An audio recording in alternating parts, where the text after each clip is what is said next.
हमारे चैनल को सब्सक्राइब करें, साथ में बेल आइकन को दबाना ना भूलें।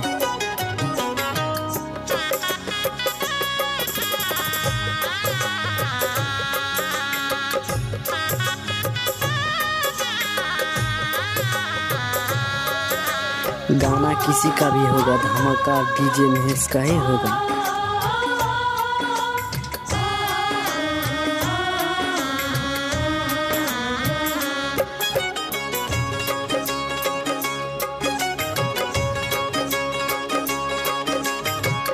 पूरब दिशा से चल ले बेटी के बाबू, पूरब दिशा से चल ले बेटी के बाबू, दुल्हा के लगन चढ़ावे जी, दुल्हा के लगन चढ़ावे। गाना किसी का भी होगा, धमाका डीजे महेश का ही होगा।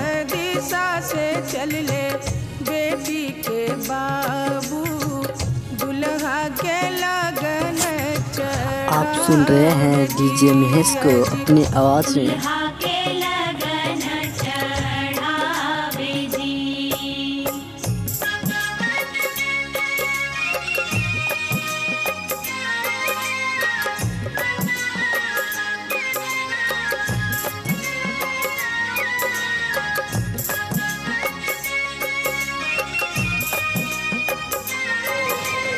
करजाइन बाजार रोड, गोसपुर।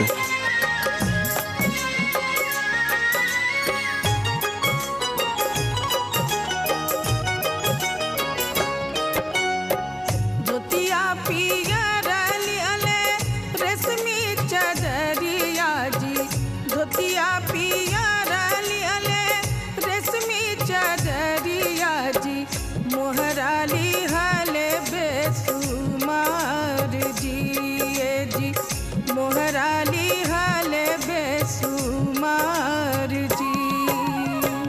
पूरब दिशा से चल ले बेटी के बाबू, दुल्हा के लगन चढ़ावे जी, दुल्हा के लगन चढ़ावे जी।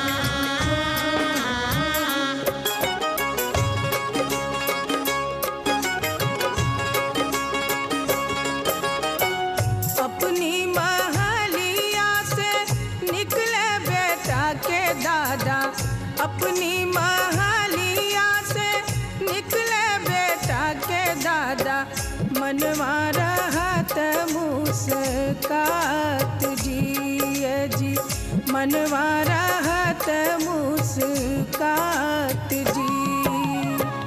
पूरब दिशा से चल ले बेटी के बाबू, दुल्हा के लगन चढ़ावे जी, दुल्हा के लगन चढ़ावे जी।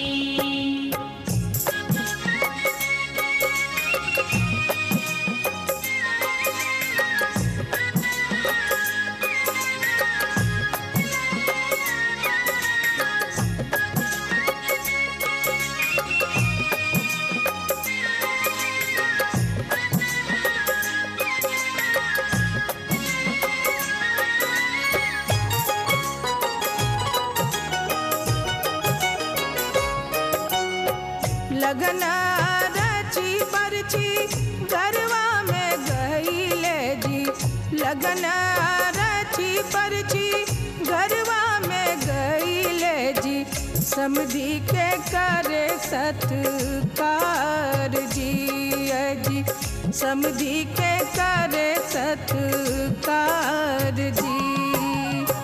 पूरब दिशा से चल ले बेटी के बाबू, दुल्हा के लगन चढ़ावे जी,